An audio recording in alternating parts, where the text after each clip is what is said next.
Two soldiers have been killed somewhere. These are people who are carrying the banner of Nigeria.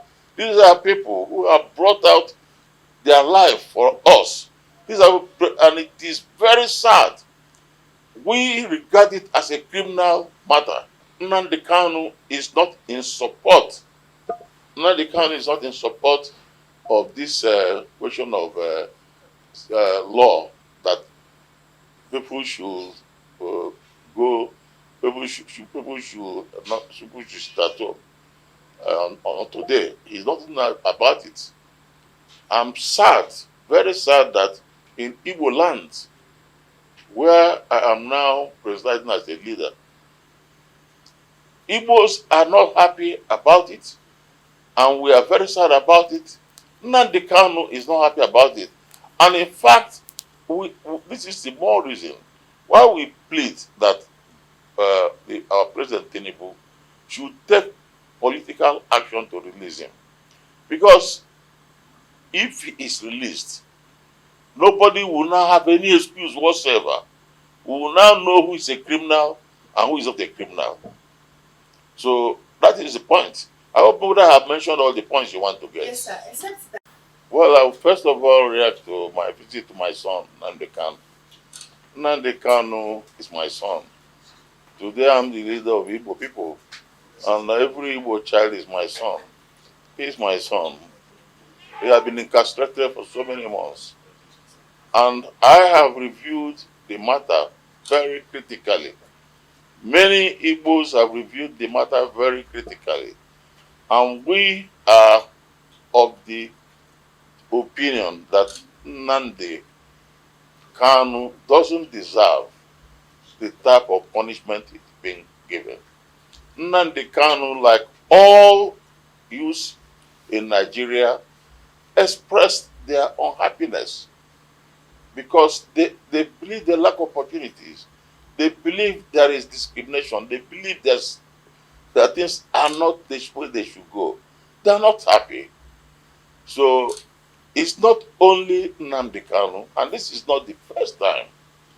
Let's go back into history. And you see, we have been talking about the structuring of this country.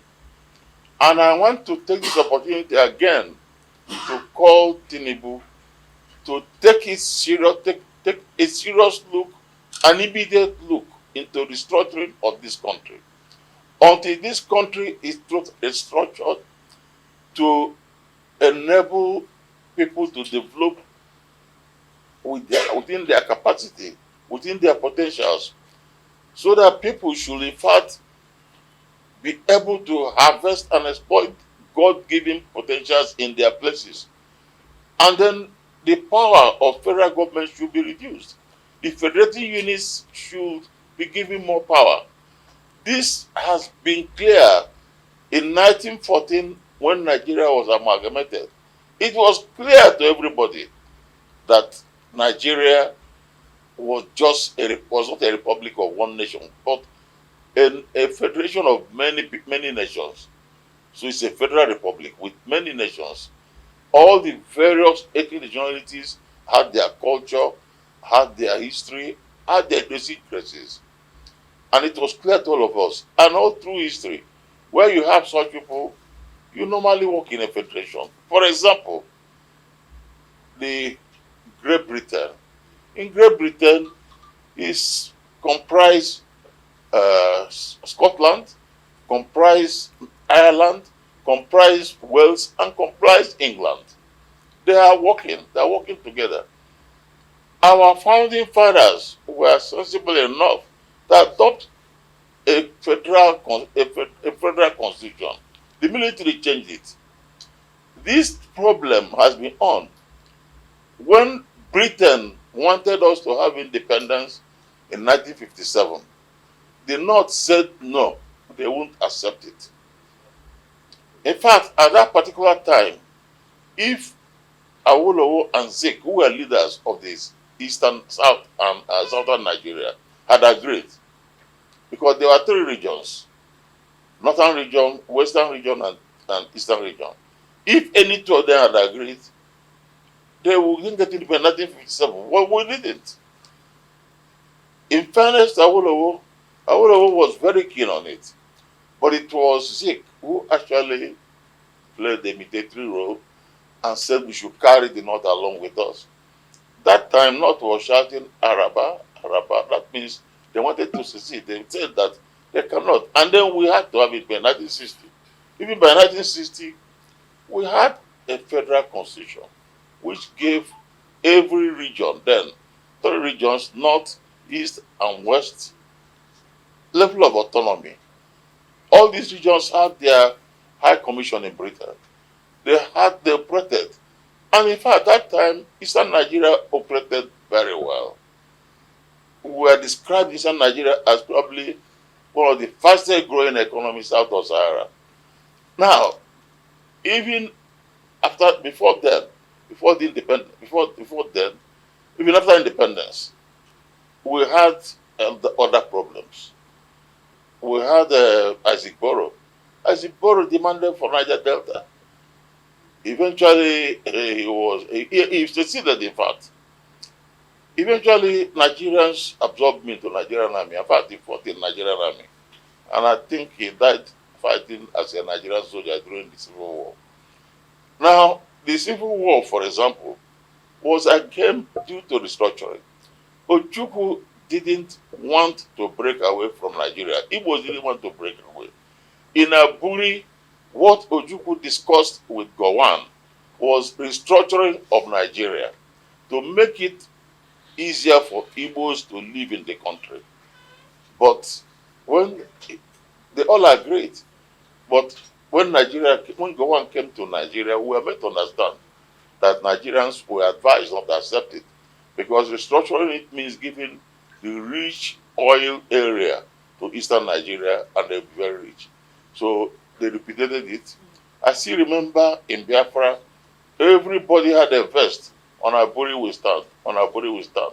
That on Aburi we stand didn't mean that we were seceding. It's that we want to be Nigerians.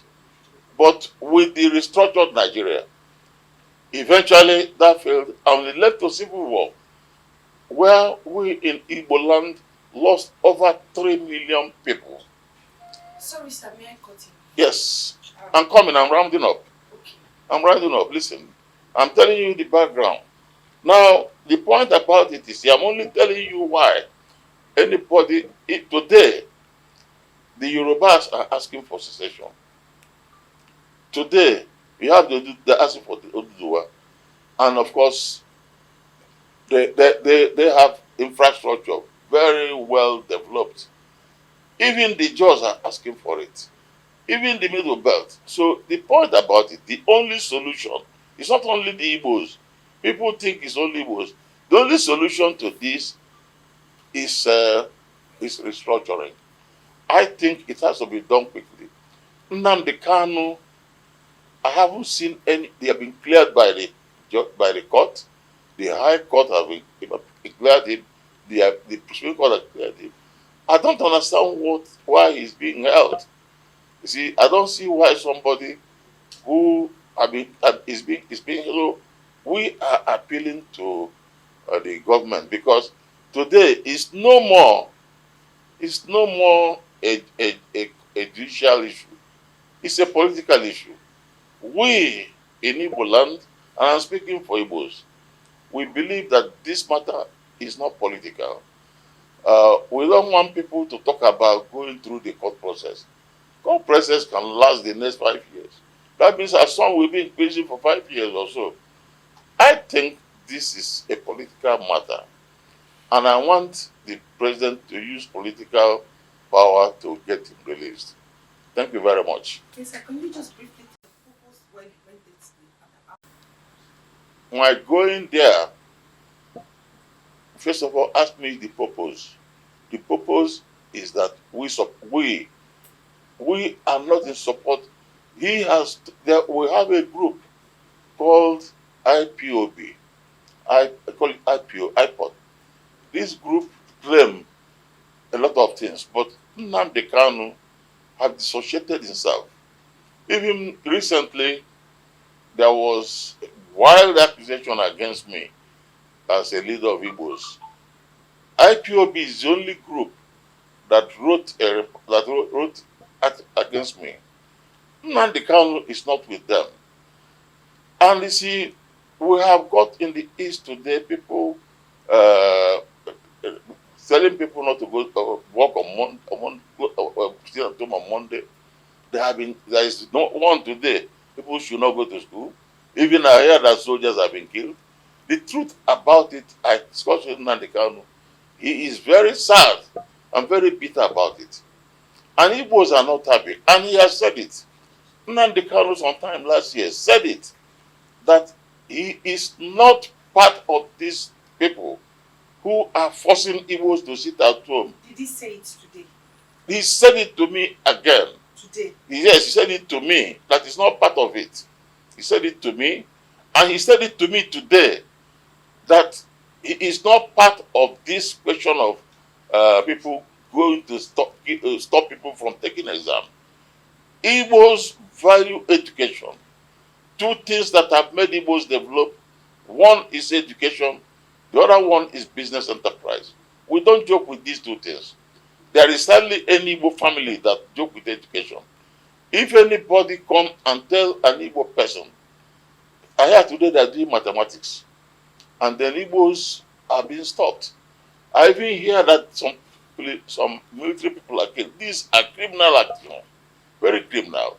Nnamdi Kanu doesn't support any of this, and that is why you will see that Igbos are concerned about it. If he support all this, Igbos are not going to be concerned. I'm not going to support him, because Igbos are not going to support somebody who will go and start ordering the killing of soldiers. They behave soldiers, they burn them, they behave policemen and burn them. These are criminals. And most of them were people who were actually released from prisons. And so when they were released, most of them had nothing, no money, and so on. So this is a matter that requires discussion. I'll discuss this with the governors when I go back, because there are so many things I discuss with him, which I have to discuss with the governors. So was there a message from Nnamdi Kanu, and are you adding your voice as the president of Ohaneze to the southeast? We have people from the north fighting that north. Are they in jail? People have fought Araba. Are they in jail? We have people in Ijo fighting for it. Are they in jail?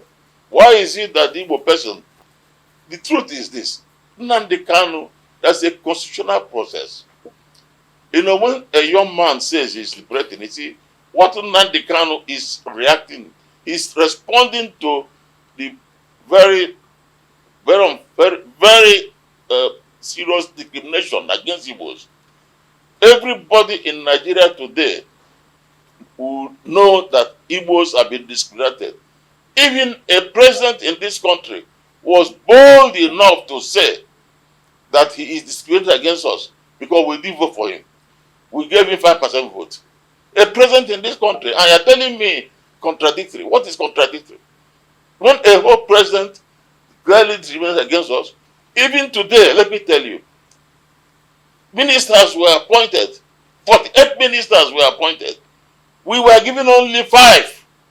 In NEC now, National Executive Council, when it goes, for avoidance of doubt, we Igbos, we have not forgotten that our forebears played a major role in bringing independence to this country. We have not forgotten that we are playing major role in shaping the educational, economic destiny of this country. We have not forgotten that our young men and women are taking part in sports, even when it comes to military activities elsewhere. We have not forgotten that an Igbo man, Ironsi, went to Congo and fought and brought glory. So we have done everything to promote Nigeria. I don't see why we deserve this type of treatment. We don't deserve it. Forget about, nobody talking about secession. If Nigeria is restructured, nobody wants to talk about. If Nigeria is not restructured, it can, no structure that is unstable can survive.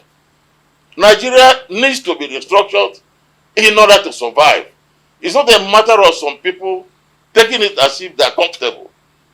If you don't restructure Nigeria and it is the way it is, corruption will continue, bureaucracy will continue, everybody will now come to Abuja. You have a presidential system where the Abuja president's office in Abuja is about powerful, the most powerful in the world. Because see, and everybody everywhere is coming to the same place. You see, nobody is talking about most Igbo leaders, but it's a young boy, like his friends in other places, they're talking about secession. So I want you to remove your mind about contradiction. That is no contradiction. The point is, Yorubas, through young people there have said it. Igbos have said it. The Jaws have said it. Even the Northerners have said it. So everybody says something is wrong. And if something is wrong, do we now say, you want to tell me here it is good? Thank you. I don't know whether there's something. You know, the way are we all right? Yes, we are very fine. Just that, okay. Okay. And so, the man who has spoken to you is the President General of, by his immediate right, by his Dr. S.N. Okeke, former chairman. Ambassador Amuche's right is the Ezigbo one of Abuja. The Royal Majesty Eze David King. Monday Diamond. Yes, the convener of the Youth Security Summit Southeast and the DG Peace and Good Governance Group.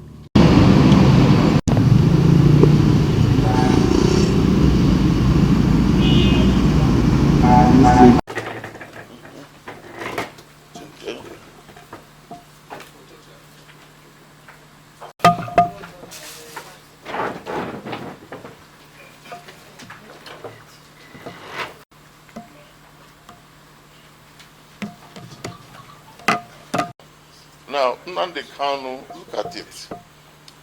Nnamdi Kanu